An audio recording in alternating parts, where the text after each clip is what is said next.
సంవత్సరాల తరబడి ఎన్ని మందులు వాడినా మీ మోకాల నొప్పులు తగ్గట్లేదా? ప్రాణ పెయిన్ క్లినిక్ లో అత్యాధునిక చికిత్స. నమస్తే, నేను విజయ్. ఏపీ ఎన్నికల్లో వైసీపీ దారుణ ఓటమిని చవిచూసిన తర్వాత ఆ పార్టీకి సంబంధించినటువంటి అధ్యక్షుడు జగన్మోహన్ రెడ్డి ఇటీవల వైసీపీకి సంబంధించినటువంటి కీలక నాయకులు, ఎమ్మెల్యే అభ్యర్థులు, ఎంపీ అభ్యర్థులతో పాటుగా కీలక నాయకులతో సమావేశాన్ని నిర్వహించారు. ఆ సమావేశంలో జగన్మోహన్ రెడ్డి చేసినటువంటి వ్యాఖ్యలు ఇప్పుడు చాలా ఆసక్తిగా మారాయి. ఎందుకంటే జగన్మోహన్ రెడ్డి వై నాట్ 175 అంటూ కూడా పార్టీకి సంబంధించినటువంటి నాయకులందరూ కూడా ఇదే నినాదంతో ఎన్నికల్లోకి వెళ్ళారు. అయితే కేవలం 11 స్థానాలు, అలాగే కేవలం 4 స్థానాల్లో మాత్రమే ఎంపీ సీట్లను గెలిచినటువంటి పార్టీ ఇప్పుడు ఇంత ఓటమికి గల కారణాలు ఏంటి అనేటువంటి విశ్లేషణ చేస్తున్నారు. అయితే నాయకులతో సమావేశంలో జగన్మోహన్ రెడ్డి ఒక వ్యాఖ్య చేశారు. ఫలితాలను చూసిన తర్వాత, ఈ దారుణ ఓటమిని చవిచూసిన తర్వాత, ప్రజలు ఇలాంటి తీర్పునిచ్చిన తర్వాత హిమాలయాలకు వెళ్ళిపోవాలి అనేటువంటి ఒక వైరాగ్యం తనలో వచ్చింది.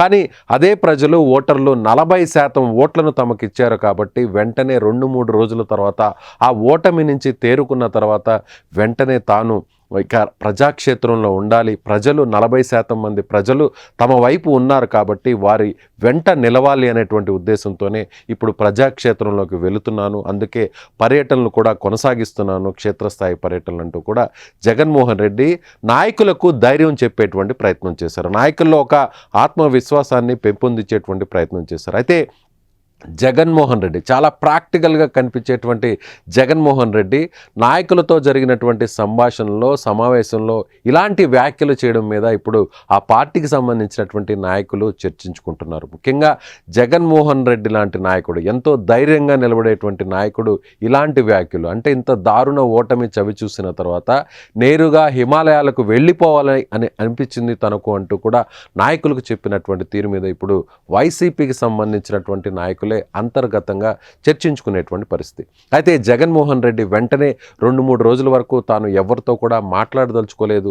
అంత దారుణమైనటువంటి ఓటమిని చూసిన తర్వాత ఎలా రియాక్ట్ అవ్వాలో కూడా అర్థం కాలేదు. కానీ ప్రజలు 40% మంది తమ వైపు నిలబడ్డారు కాబట్టి వారికి అండగా ఉండాలి అనేటువంటి ఉద్దేశంతో వెంటనే తాను తేరుకున్నానంటూ కూడా ఆయన నాయకులకు భరోసా ఇచ్చేటువంటి ప్రయత్నం చేశారు.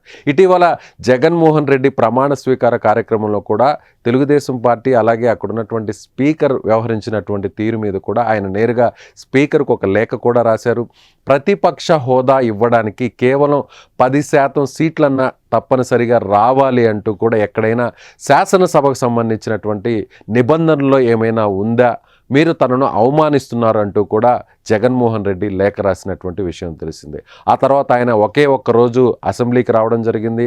ప్రమాణ స్వీకారం చేసిన తర్వాత కొద్ది నిమిషాలు మాత్రమే అసెంబ్లీలో ఉన్నటువంటి పరిస్థితి.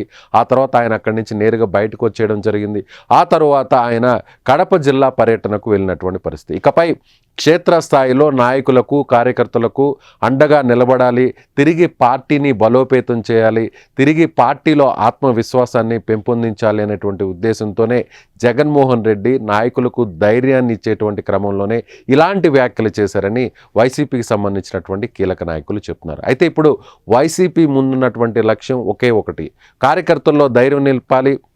ఎవరు ఊహించని విధంగా ఇలాంటి ప్రజా తీర్పు వచ్చిన తర్వాత తిరిగి పార్టీ బలోపేతం అవడానికి ఏ విధంగా ముందుకు వెళ్ళాలి అనే దాని మీద ఇప్పుడు ఆ నాయకత్వం చాలా కీలకంగా వ్యవహరిస్తుంది, చాలా కీలకమైనటువంటి నిర్ణయాలు తీసుకోబోతుంది.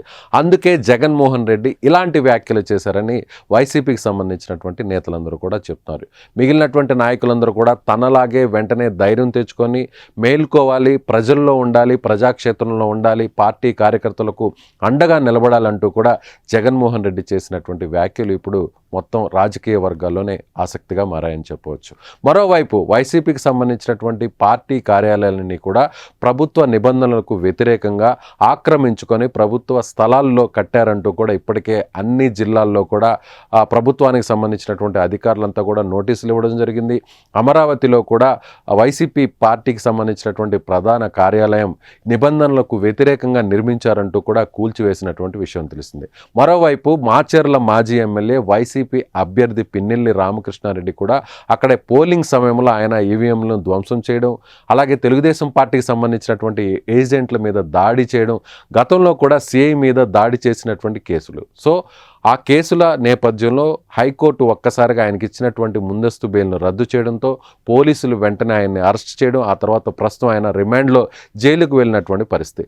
అలాగే మిగిలినటువంటి నేతలందరి మీద కూడా కేసులు వస్తున్నటువంటి పరిస్థితుల్లో ఇప్పుడు నాయకత్వానికి క్యాడర్కు ధైర్యం చెప్పాలంటే జగన్మోహన్ రెడ్డి ఇప్పుడు ఇలాంటి వ్యాఖ్యలు చేసి అందరిలో కూడా ఒక ధైర్యం తీసుకురావాలనేటువంటి ఉద్దేశంతోనే అలాంటి సంభాషణ చేశారు అనేది ఇప్పుడు వైసీపీ నాయకులు చెప్తున్నటువంటి పరిస్థితి.